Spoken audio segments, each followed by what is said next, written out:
Bonjour Monsieur Pierre Croux. Bonjour. C'est avec plaisir qu'on se revoit après 9 mois. La dernière fois qu'on s'était vu, c'était au Festival de la bande dessinée de Mérindol en 2019. Oui, Et vous m'aviez parlé d'événements importants qui auraient lieu à Lourmarin. Et donc on y est.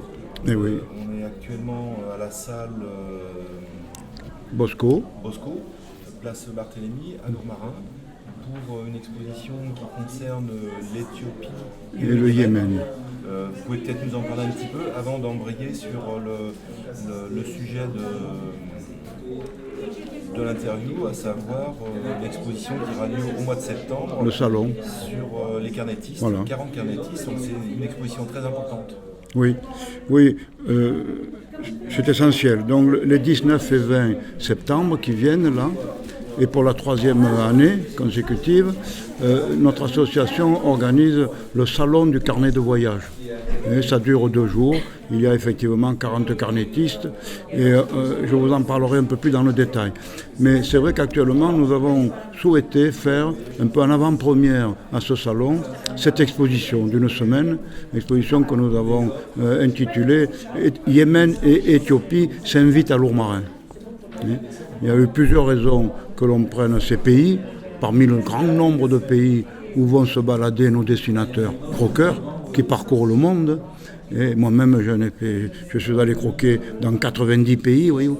Mais Éthiopie et Yémen nous a semblé cette année d'actualité, parce qu'une des personnalités qui va venir à ce salon des 19 et 20 est José Maribel, qui est un aventurier, qui est un ethnologue, qui est un architecte, et qui a, dans sa vie, fait de nombreuses expositions sur ces 2 pays, Éthiopie et Yémen, qui est peut-être le spécialiste mondial le plus important en ce qui concerne ces anciens royaumes de la reine de Saba.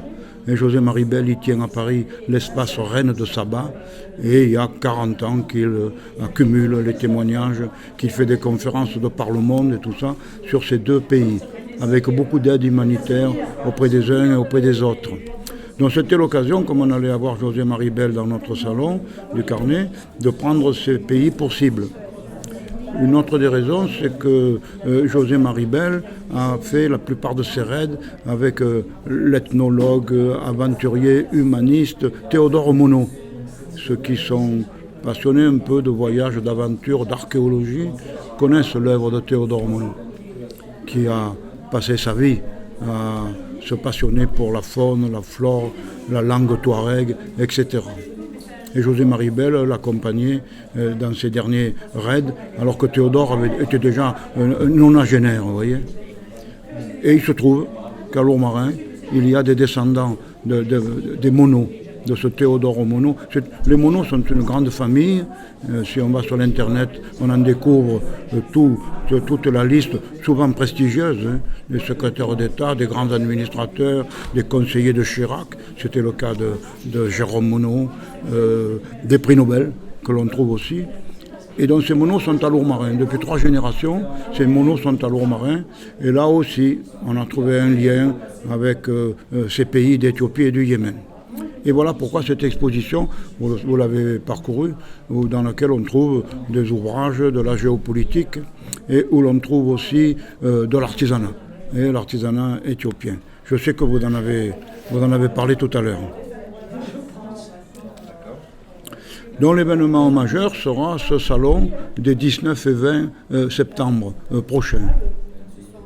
Là, dans un lieu qui est très agréable, qui est à Lourmarin, que l'on appelle la fruitière numérique, une ancienne coopérative transformée en mini-palais des congrès.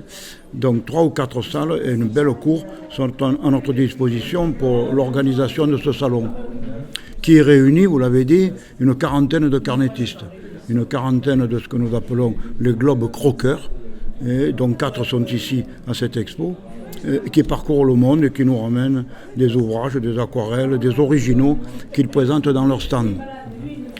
On profite aussi de ces 40 carnétistes qui sont là pour le public pendant les 2 jours, pour piquer d'entre eux les 7 ou 8 qui vont nous faire une magnifique conférence sur leur dernier parcours, ou le dernier événement qu'ils ont vécu.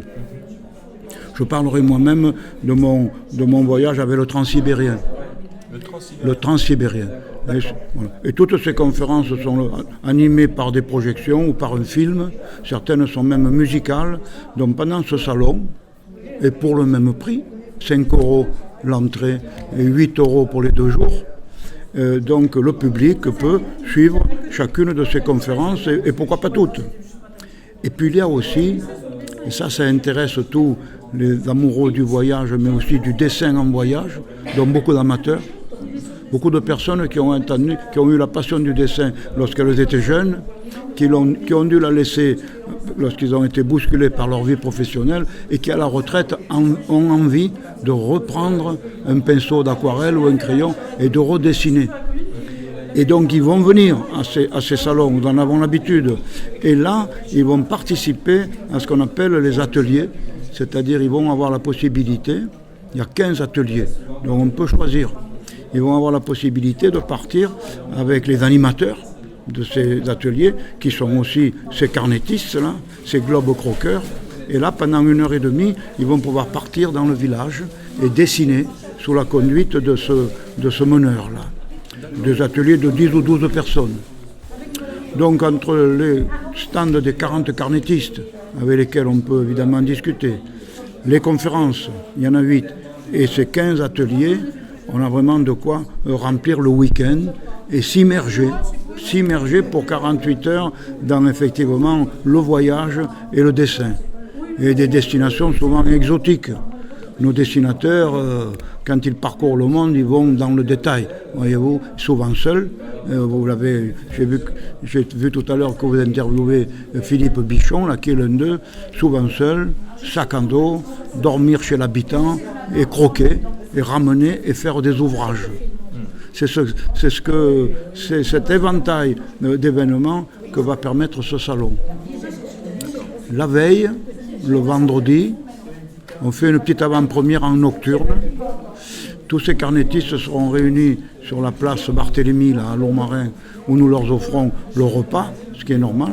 Et à la tombée de la nuit, 3 ou 4 d'entre eux vont dessiner en direct et les dessins seront projetés sur écran. Ça, c'est ouvert au public. Ça va profiter à toute la clientèle des restaurants qui se trouvent sur cette place. Mais c'est libre aussi.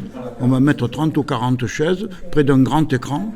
Et là, à l'heure dite, on verra jaillir un peu par miracle sur cet écran les dessins, les coulées d'aquarelle qui sont le journalier de ces gens lorsqu'ils sont sur place et qui dessinent. Donc on a voulu ajouter ça aussi, et ça ce sera le vendredi soir en nocturne. Sinon le salon, le samedi et le dimanche, de 9h à 19h. On espère que notre public, nos visiteurs seront nombreux. On peut trouver sur place la buvette et les food trucks qui permettront une restauration rapide quand on est dans le salon toute la journée.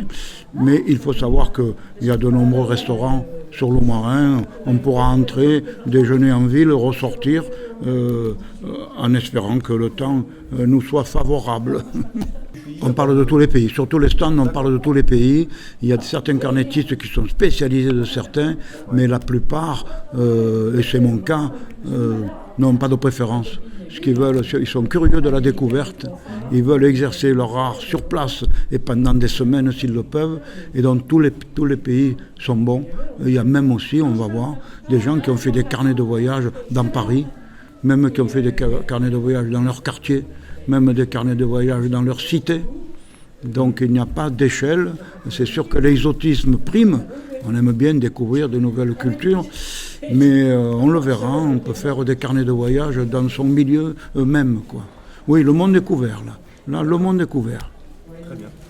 Merci beaucoup, M. Pierco. À votre service, Vladimir, à votre service. Merci de nous aider pour faire connaître ce salon. Vous êtes là pour ça. Merci de nous aider, en espérant vous y revoir ce jour-là pour d'interview d'autres globes croqueurs que nous-mêmes, là. Et vous aurez vraiment le choix, comme on le fait un peu au salon de la BD de Mérindol en décembre, où il y a des gens. Bon, c'est ciblé, Mérindol c'est ciblé BD, nous c'est ciblé carnet de voyage, mais disons que tout ça c'est de l'art. Bien sûr. Et de l'art populaire.